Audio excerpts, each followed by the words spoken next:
মায়ের হেসেলে আপনাদের স্বাগত। আজকে দেখাবো ডিমের কারি। প্রথমে ডিম সেদ্ধ করে নিয়ে এইভাবে চিড়ে চিড়ে ডিমগুলোর ওপর চাকু চালিয়ে দাগ দাগ করে নিতে হবে।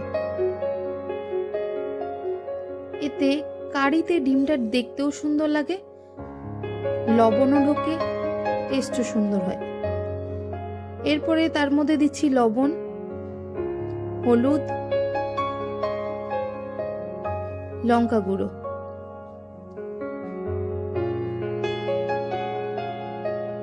ভালোভাবে মিশিয়ে নেব।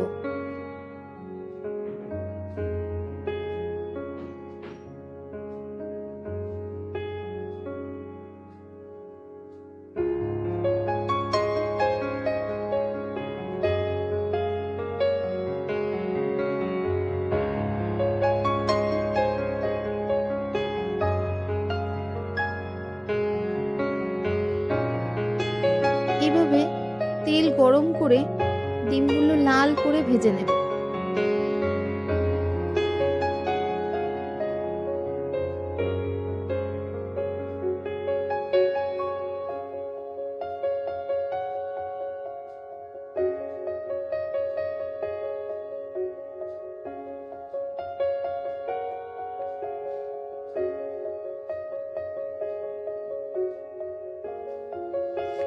ওই তেলের মধ্যেই দিচ্ছি দারচিনি এবং এলাচ।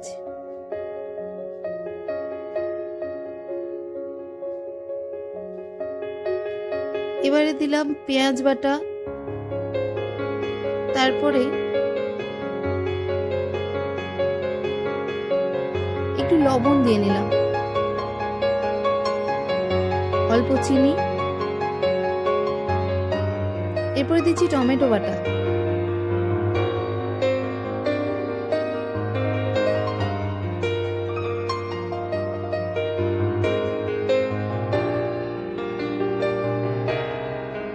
এরপরে দিলাম আদা রসুন বাটা। ভালো করে মিশিয়ে নিলাম।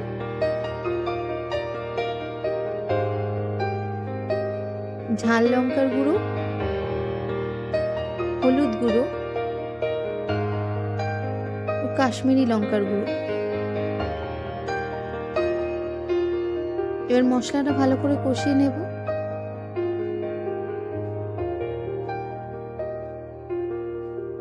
তারপরে সামান্য জল দেব। যেহেতু কারি করছি তাই বেশি গ্রেভি রাখবো না। দিলাম গরম মশলা গুঁড়ো।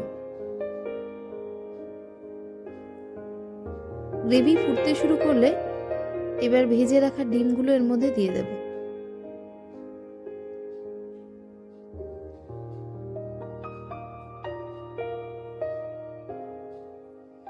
দেখুন গ্রেভিটা গায়ে গায়ে হয়ে গেছে। রেডি আমাদের ডিমের কারি। ধন্যবাদ।